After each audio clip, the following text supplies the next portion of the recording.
You okay? It's Wesley. It's a while since his dad got ill and died, but I'm still worried. I know bereavement is hard to manage and everyone's grief is individual. It's just that he doesn't seem to be managing life very well. Some bereavements can be extra tricky. Shall we think about how our other pupils have responded to someone dying? When I think back to Prisha and her mum dying, she was really sad. It's just that she also had better moments, when she'd share photos of her mum, just wanting to keep her memories of mum alive. There's an idea that young people often grieve in puddles, dipping in and out of their grief, experiencing strong feelings and then going off to do their usual things in between.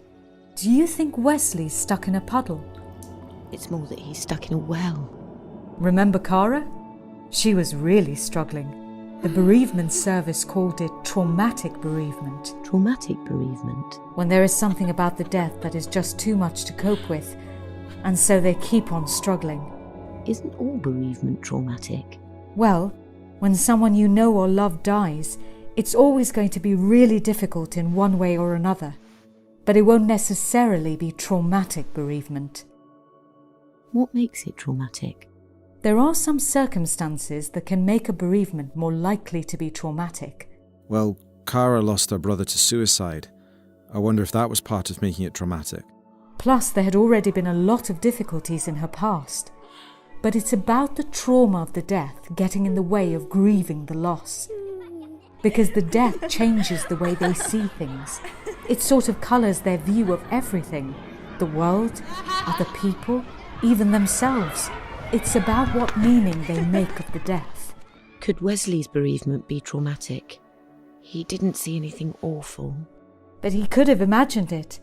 You said he struggled with not being able to visit Dad in hospital. Couldn't say goodbye or be with his mum when Dad was dying. We know it wasn't his fault. But maybe he feels he let his mum and Dad down.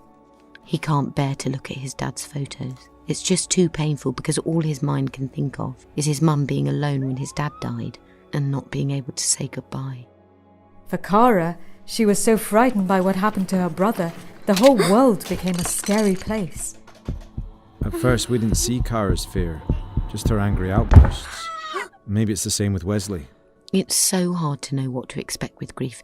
It's so individual, isn't it? Yeah. But it might be useful to think about what they were like before the death. How much have they changed? Are these changes still overwhelming them often?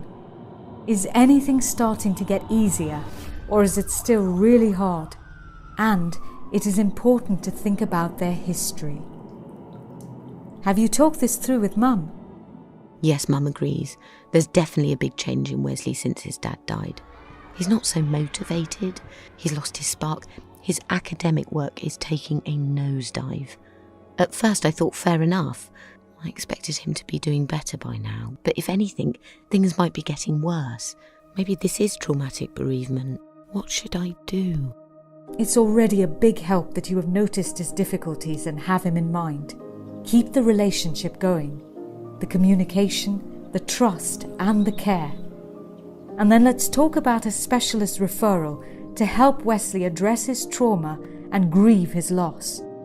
If we stick with Wesley and his mum, I'm hopeful that things will get better.